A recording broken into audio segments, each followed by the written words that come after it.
Postal ballot সংক্রান্ত বিষয়ে নির্বাচন কমিশনের পক্ষপাতদুষ্ট প্রশ্নবিদ্ধ সিদ্ধান্তের প্রতিবাদে বাংলাদেশ জাতীয়তাবাদী ছাত্র দল কর্তৃক আয়োজিত আজকের এই নির্বাচন কমিশন ঘেরাও কর্মসূচিতে উপস্থিত আছেন বাংলাদেশ জাতীয়তাবাদী ছাত্র দল কেন্দ্রীয় সংসদের বিপ্লবী সভাপতি রাকিবুল ইসলাম রাকিব, উপস্থিত কেন্দ্রীয় সংসদের সংগ্রামী সাধারণ সম্পাদক নাসির উদ্দিন নাসির সহ কেন্দ্রীয় সংসদের সম্মানিত নেতৃবৃন্দ, বিভিন্ন ইউনিট থেকে আগত নেতৃবৃন্দ।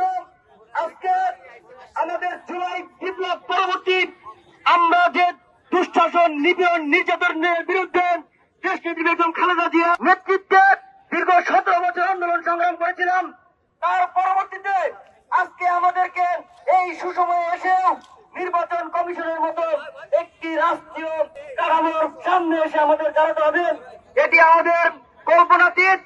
আমরা দেখতে পেয়েছি 1971 সালে যারা এই জনগণের বিরুদ্ধে, দেশের বিরুদ্ধে গিয়েছিল, আজকে তারা দীর্ঘ 54 বছর পরে আবার এই দেশকে, এই দেশের জনগণকে তারা সুপ্ত থেকে বিভিন্ন ধরনের ষড়যন্ত্রের মাধ্যমে এই দেশের জনগণকে আবার বিপদগ্রস্ত করতে চায়। আমরা সচেতন শিক্ষার্থী এবং নাগরিক সারা বাংলাদেশে আগামী 12 তারিখের যে নির্বাচন, এই নির্বাচনে আমাদের তরুণদের প্রতীক, আমাদের আশা আকাঙ্ক্ষার প্রতীক, আগামীর বাংলাদেশের স্বপ্নের কারিগর, দেশ গড়ার পরিকল্পনা তিনি হাতে নিয়েছেন বিএনপির চেয়ারম্যান তারেক রহমানের নেতৃত্বে দেশ নেত্রী খালেদা জিয়ার হাত ধরে আমরা যেভাবে দীর্ঘ 17 বছর গণতন্ত্রের সংগ্রাম করেছিলাম, এখন আমরা তারেক রহমানের হাত ধরেই আবার সেই গণতন্ত্রের সংগ্রাম, সেই পর্যন্ত কুচুকি মহলগুলো তাদের সেই কুচুকি কাজগুলো অব্যাহত রাখবে। আমরা আমাদের প্রতিবাদ কর্মসূচি গণতান্ত্রিক অভিযাত্রার পথে ধাবিত করব।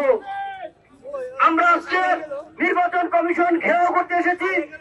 আমাদের যে কর্মসূচি, এই কর্মসূচির মাধ্যমে আমরা হুঁশিয়ার করে বলে দিতে চাই, আপনারা নির্বাচন কমিশনের ভেতরে যারা আছেন, একজন যদি আপনারা আমাদের সিদ্ধান্ত ছাড়া বের হতে চান, কোনোভাবেই কোন রাস্তা দিয়ে আপনারা বের হতে পারবেন না, কারণ এটি অনির্দিষ্টকালের কর্মসূচি। আমরা ছাত্রদল আমাদের দাবি আদায় করে ছাড়বো ইনশাআল্লাহ।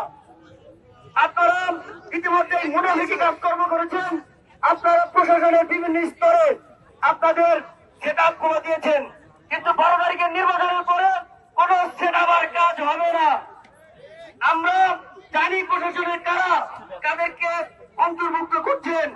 তারেক রহমানের সুচিন্তিত সিদ্ধান্তের মাধ্যমেই আমাদের ছাত্র দলের প্রত্যেকটি নেতাকর্মী দুর্গতাকে দাঁড়িয়ে মুক্তি স্লোগান ছাত্র সংগঠনের নেতাকর্মী আমরা প্রত্যেকেই জীবন ঝুঁকি নিয়েছি। আপনারা আজকে সুস্থ ছিলেন, আজকে আপনারা এসেছেন আমাদের সেই সংগ্রাম, সেই সংগ্রামের যে ফসল সেটিকে কুক্ষিগত করতে। আপনারা কোনোভাবেই এই গণতান্ত্রিক দেশে আপনাদের সেই উদ্দেশ্য হাসিল করতে পারবেন না। আপনারা অতি দ্রুত সময়ে আমাদের সাথে এসে রাষ্ট্রীয় যে সিদ্ধান্ত, যেটি গণতন্ত্রের জন্য ভালো হবে, সেই সিদ্ধান্ত বাস্তবায়ন করবে, সেই আশা এবং প্রত্যাশা ব্যক্ত করছি।